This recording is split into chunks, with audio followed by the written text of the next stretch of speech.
हाँ तो पड़ोसियों, कैसा रहा संडे?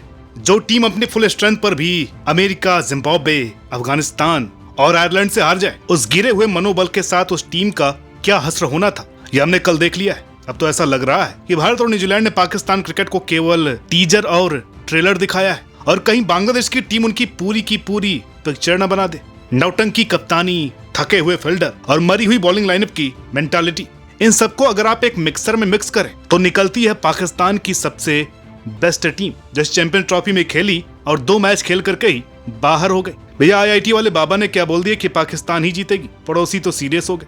खुद के भरोसे कम और खुदा के भरोसे ज्यादा बैठने का यही अंजाम होता है। 30 साल बाद एक टूर्नामेंट पाकिस्तान में आया और 5 दिन में ही पाकिस्तान को बाहर करके आगे बढ़ गया। जनाजा तो न्यूजीलैंड और भारत ने निकाल ही दिया है पाकिस्तान क्रिकेट का। अब लगता है कि इसमें मिट्टी डालने का काम बांग्लादेश कर देगी। ना कोई प्लानिंग, ना कोई गेम अवेयरनेस, ना ही कोई अटैकिंग माइंडसेट, बस वही पीएसएल वाली गेम प्लान पर चले जा रहे हैं, क्योंकि आपने हेड कोच भी तो पीएसएल वाला रखा है। चलिए मैच का रिव्यू करते हैं और पाकिस्तान को देते हैं एक खैर बात, अलविदा पाकिस्तान। अब तो अगर किसी टीम का ये हो जाए, वो हो जाए, फला हो जाए, ढिमका हो जाए, उसके बाद भी इनका चैंपियंस ट्रॉफी में बने रहना नामुमकिन है। तो हो जाइए तैयार हमारी वीडियो के साथ और पेशे खिदमत है मैच रिव्यू एंटरटेनमेंट डोज के साथ। तो टॉस जीत करके जब रिजवान ने बल्लेबाजी का फैसला किया तो कोई हैरान नहीं हुआ, लेकिन जिस खतरनाक तरीके से उन्होंने इस फैसले को बैक किया वो वाकई हैरान कर देने वाला था। पाकिस्तान की टीम जो पहले बैटिंग करती है तो उनको खुद पता नहीं होता कि गेंदबाजों के लिए सेफ स्कोर कितना है, इसलिए हमेशा पाकिस्तान रनों का पीछा करते हुए अच्छा खेलता है बजाय पहले बल्लेबाजी करने के। पाकिस्तान की ताकत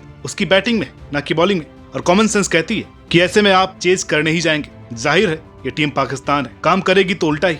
खैर, फखर जमान की जगह टीम में शामिल किए गए इमामुल हक ने आते ही अपना नेचुरल गेम खेला और बॉल स्पिनर शुरू कर दिया। जितनी बार इमामुल हक हर्षित राणा, मोहम्मद शमी की सी मोमेंट से बार बार बीट हुए जा रहे थे, भैया उतने में पूरी की पूरी पाकिस्तान टीम ऑल आउट हो जाती। इमाम के लिए शमी ने लगातार राउंड द विकेट जाकर के गेंदबाजी की, क्योंकि यहाँ से बाएं हाथ के बल्लेबाजों के खिलाफ उनकी औसत 22 की बनती है और यही औसत पावर प्ले में 17 की हो जाती है। तो पिछले मैच में पावर प्ले को पावरलेस करने वाले बाबर ने इस बार कुछ रंग दिखाए जरूर, लेकिन कुछ फायदा नहीं हुआ। भाई इतना बेसिक तो दुनिया का हर क्लब लेवल का बल्लेबाज भी जानता है कि अगर आप 1-2 शॉट सेम तरीके से खेल रहे हैं तो बॉलर ने भांग नहीं पी रखी है कि आपके लिए लाइन ही बदल दे। हार्दिक ने फिर से वही कवर ड्राइव वाली लेंथ खींची और बाबर आउट और एक फ्लॉप शॉट। दूसरी तरफ फिजिकली अनफिट इमाम ने पहली बार एक शॉट बल्ले के बीच से खेला, उस पर भी वो आंख बंद करके भाग गए डेंजर एंड की तरफ और अक्षर पटेल के डायरेक्ट थ्रो से रन आउट हो गए। वहां पर इमाम जैसे बैट्समैन के लिए रन नहीं था, बाकी कोई और होता तो पहली बात तो ये रन भागता ही नहीं, और भागता भी तो डाइव लगा था। पूरा पावर प्ले अच्छा जा रहा था और इस रनआउट ने उनको बाउंड पर दो कर दिया, जो कि पिछले गेम से अच्छा था। लेकिन इसके बाद जो सुस्ती रिजवान और शौद शकील ने दिखाई,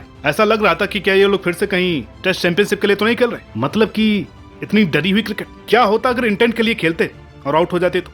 दोनों ने मिलकर 11 ओवर से लेकर 24 ओवर तक 47 रन जोड़े, यानी कि 4 रन प्रति ओवर से भी कम, और इस बोरियत खेल के हीरो रहे मोहम्मद रिजवान। लेकिन यहाँ पर एक चीज भारतीय गेंदबाजी के नजरिए से भी देखनी चाहिए कि मिडिल ओवर में फिर से भारत की गेंदबाजी खराब रही। जहां पिछले मैच में 11 से 40 ओवर के बीच बांग्लादेश का कोई भी विकेट नहीं गिरा था, वहीं पाकिस्तान के खिलाफ 11 से 28 ओवर के बीच भी कोई विकेट हासिल नहीं हुआ। लेकिन एक चीज जो अच्छी हुई है वो ये है कि इन मिडिल ओवर्स में भारत ने तेजी से अपने ओवर्स पूरे किए और बिना ज्यादा रन दिए पाकिस्तान को ऑलरेडी दबाव में डाल दिया। शकील ने हालांकि थोड़ी हिम्मत दिखाते हुए 68 जरूर लगाए, लेकिन दूसरे छोर पर रिजवान ने ठान रखा था कि वो आज तब तक स्लो खेलेंगे जब तक उनकी ग्रीन जर्सी व्हाइट जर्सी में न तब्दील हो जाए। हर्षित राणा ने जब 33 ओवर में रिजवान का कैच छोड़ा तो इससे सबसे ज्यादा दुखी हुए पाकिस्तान के फैंस, और T20 वर्ल्ड कप 2024 का शिवम दुबे वाला कैच ड्रॉप याद आ गया कि कैसे उस कैच ड्रॉप ने पाकिस्तान को हरवा दिया था। अगर आप समझ गए हैं तो अच्छी बात है, लेकिन इस बार रिजवान को ज्यादा खेलने का मौका नहीं मिला, क्योंकि अक्षर पटेल की सीधी अंदर आई हुई ऑन बॉल पर झाड़ू की तरह बल्ला घुमाने के चक्कर में क्लीन बोल्ड हो गए। उसके बाद फिर वही कहानी, एक गया फिर एक आ गया, क्योंकि रिजवान के विकेट के 1 ओवर के बाद ही हार्दिक पांड्या ने शकील को आउट किया और पाकिस्तान के खिलाफ आईसीसी टूर्नामेंट में ये उनकी 9वीं सफलता थी, जिसमें उन्होंने कटनी वॉल्स और आशीष नेहरा का रिकॉर्ड बराबर किया है। शकील के विकेट के बाद पाकिस्तानी फैंस सीट पर ही बैठे थे कि जडेजा ने रूहानी बल्लेबाज तैयब ताहिर को क्लीन बोल्ड कर दिया, यानी 18 बॉल्स के अंदर 14 रन बने और 3 खिलाड़ी आउट हो गए। और अभी असली हीरो कुलदीप यादव का आना तो बाकी ही था, जिनकी लिस्ट को पढ़ने में पाकिस्तानी बल्लेबाज 10,000 सालों से नाकाम रहे हैं। और इसका एक और सबूत आज भी मिल गया जब आगा सलमान कुलदीप यादव की गुगली पर रिसीव हो गए और कुलदीप यादव ने 43वें ओवर में लगातार 2 बॉल्स पर 2 विकेट निकालकर पाकिस्तान का स्कोर 200 रन पर 7 विकेट कर दिया। एक टाइम में जो पाकिस्तान का स्कोर 270 लग रहा था, अचानक से 220 के आसपास सिमटने लगा, लेकिन नसीम शाह और खुशदिल ने हाथ पांव मारकर पाकिस्तान का स्कोर 241 तक पहुंचाया, जिस चीज ने पाकिस्तान को 270 तक जाने से रोका। इसके सबसे बड़े कसूरवार रहे मोहम्मद रिजवान और सऊद शकील। वो जब मिडिल ओवर में सेट हो गए थे तो उन्होंने इसके बावजूद भी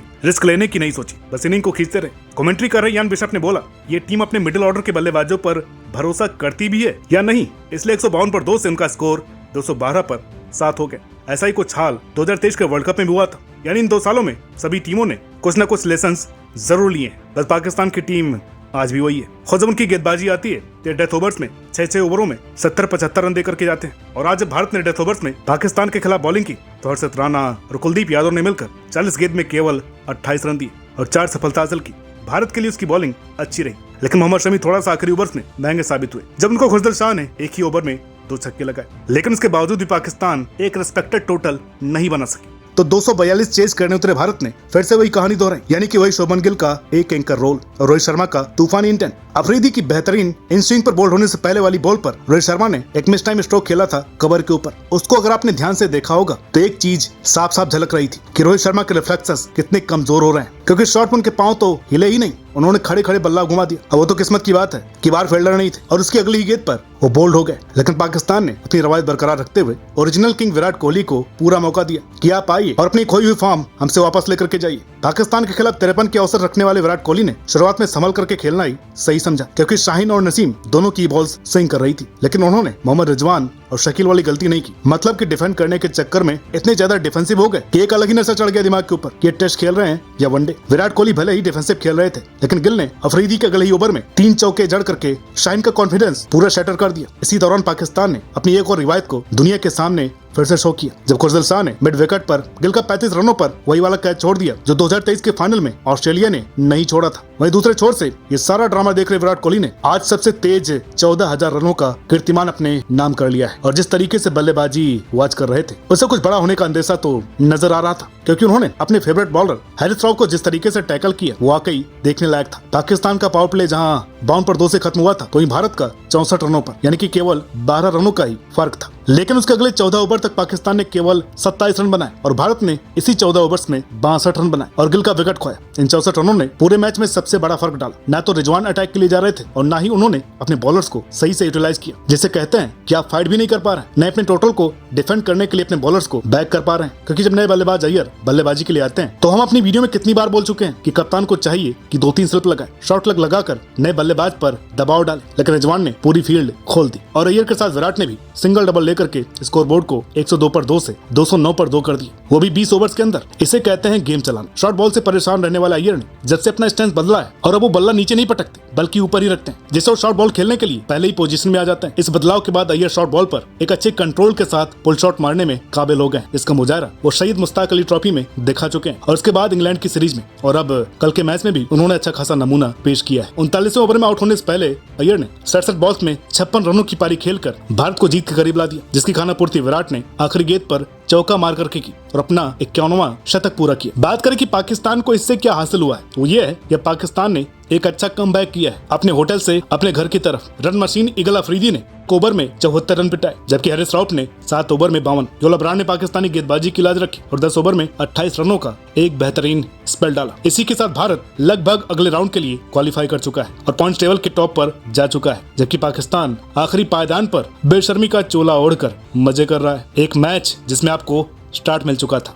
उसको भी आप तब हार जाते हैं जब मिडिल ओवर्स में आप विकेट ही नहीं खोते। अब कहना तो नहीं चाहिए, लेकिन ऐसी टीम नॉकआउट्स में डिजर्व नहीं करती। पाकिस्तानी क्रिकेट फैंस के लिए उर्दू में एक मैसेज ये है कि अच्छा यही होगा कि पाकिस्तान खुद से इंस्पेक्शन करे। खिलाड़ियों में अगर थोड़ी सी भी गैरत और अखलाक बाकी होगा, जमीर बाकी होगा, तो मुस्तकिल होने की बजाय खुद से ही स्टेप डाउन कर लेंगे, वरना ये कॉमेडी मुसलसल जारी रहेगी और आपकी टीम का मजाक बनता रहेगा। तनकीद होती रहेगी, तहम्मुल का इम्तिहान जारी रहेगा। बाकी मिलता है अगली वीडियो में, तब तक के लिए नमस्कार।